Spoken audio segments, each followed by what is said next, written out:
Hello students, इस video lecture से हम लोग कुछ अन्य अवक्रियाओं के विषय में बात करेंगे जो किसी भी अवक्रिया में हो सकती हैं।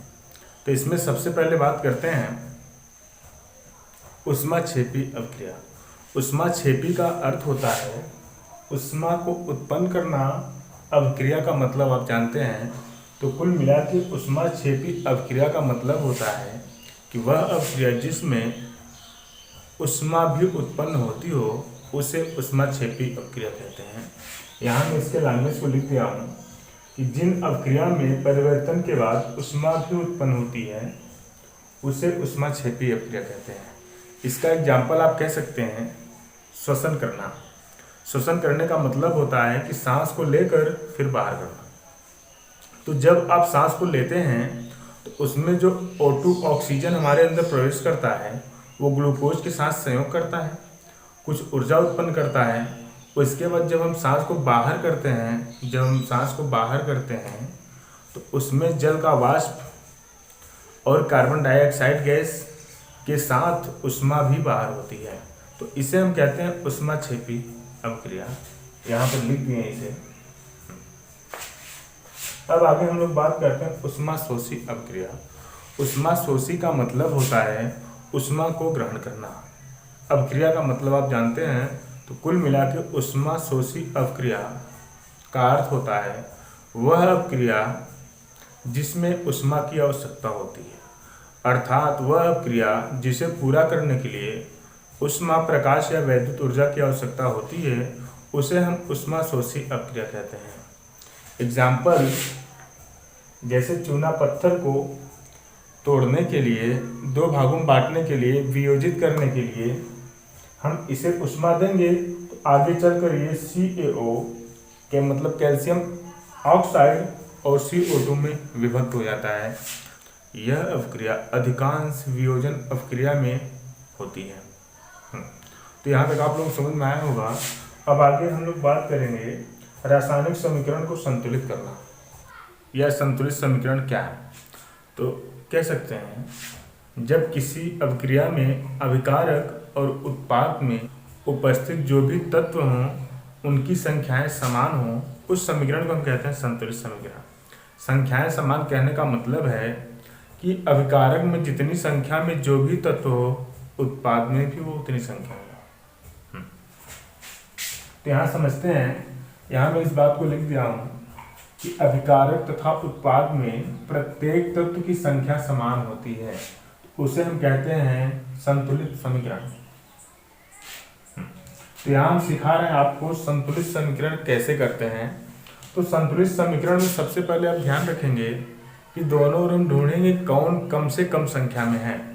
तो यहाँ हम देख रहे हैं कि नाइट्रोजन और हाइड्रोजन की संख्या सेम है, 2 इसका है 2 इसका भी है।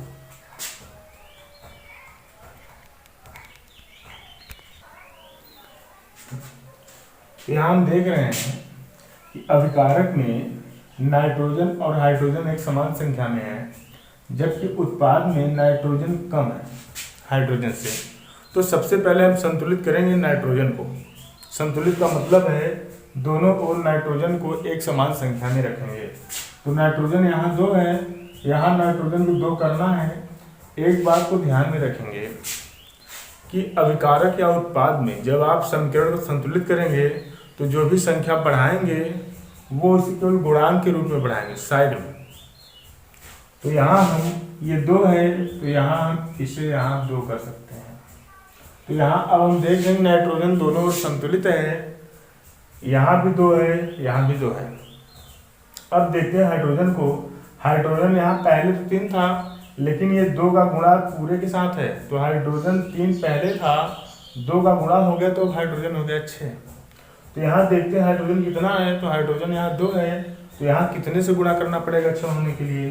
3 से। तो यहाँ इस प्रकार से अब हम कह सकते हैं कि अभिकारक में नाइट्रोजन 2 है, यहाँ भी नाइट्रोजन 2 है। अभिकारक में हाइड्रोजन 3 दूनी 6 है, यहाँ भी हाइड्रोजन 3 दूनी 6 है। तो कुल मिला के ये समीकरण आपका इस प्रकार से संतुलित हुआ। अब अगला समझते हैं। यहाँ हम देख रहे हैं कि अभिकारक में सल्फर और ऑक्सीजन एक समान संख्या में है उस साइड देख रहे हैं सल्फर और ऑक्सीजन अलग अलग संख्या में है, जिसमें सल्फर कम संख्या में है। तो सबसे पहले हम लोग संतुलित करते हैं कम संख्या वाले तत्व को। तो यहाँ सल्फर की संख्या कम है, तो सल्फर को सबसे पहले संतुलित करेंगे। तो यहाँ हम देख रहे हैं सल्फर 1 है, यहाँ 2 है, तो कुल मिला के यहाँ 2 से गुणा कर दें तो दोनों ओर सल्फर की संख्या समान हो गई। लेकिन उसके साथ जो लगा हुआ ऑक्सीजन था उसकी संख्या बदल जाएगी। यहाँ अब देखते हैं ऑक्सीजन की संख्या 2 दूनी 4 हो गई। यहाँ ऑक्सीजन की संख्या 2 है, तो यहाँ हम 2 से गुणा कर दें तो ऑक्सीजन भी दोनों ओर समान हो जाएगा। इस प्रकार से आप जांच करें, सल्फर सेम है, ऑक्सीजन 2 दूनी 4, ऑक्सीजन 2 दूनी 4। तो अभिकारक और उत्पाद में तत्वों की संख्याएं समान कर लीजिए, तो उसे कहा जाता है समीकरण का संतुलन। तो समीकरण आपका संतुलित हुआ इस प्रकार। अब आगे हम लोग बात करते हैं संक्षारण किसे कहते हैं, संक्षारण का मतलब क्या होता है। तो संक्षारण का अर्थ होता है नष्ट करना। संक्षारण का अर्थ है नष्ट करना। यदि कोई धातु किसी कारण नष्ट होती है तो वह कारण कहलाता है संक्षारण। इसके लैंग्वेज को हम यहाँ लिख दिए हैं। जब कोई धातु नमी या अम्ल आदि के संपर्क में आती है जिससे धातु की ऊपरी परत कमजोर होकर नष्ट हो जाती है, तो इस घटना को संक्षारण कहते हैं। एग्जाम्पल में आप कह सकते हैं लोहे पर जंग लगना। यदि लोहे को हम मिट्टी के अंदर रखते हैं तो मिट्टी में उपस्थित नमी के कारण लोहे पर जंग लगता है और लोहा धीरे धीरे नष्ट हो जाता है।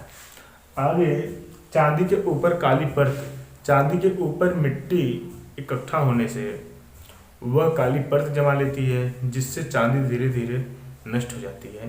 तो इस प्रकार आप अनेक एग्जाम्पल से समझ सकते हैं। जैसे बारिश होने से घर की जो दीवारें होती हैं उन पर काइयाँ लग जाती हैं।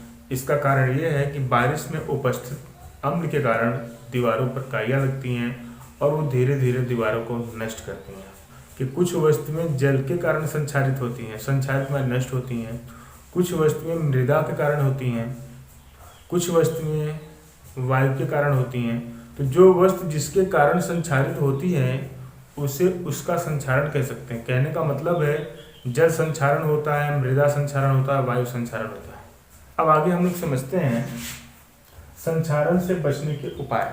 यदि आपको संक्षारण माने वस्तुओं को नष्ट होने से बचाना है तो वस्तु के ऊपर, उस धातु के ऊपर यशद लेपन। यशद लेपन कहने का मतलब होता है किसी धातु के ऊपर अन्य धातु की परत को चढ़ाने की प्रक्रिया कहलाती है यशद लेपन। जैसे लोहे के ऊपर जिंक का परत चढ़ाना।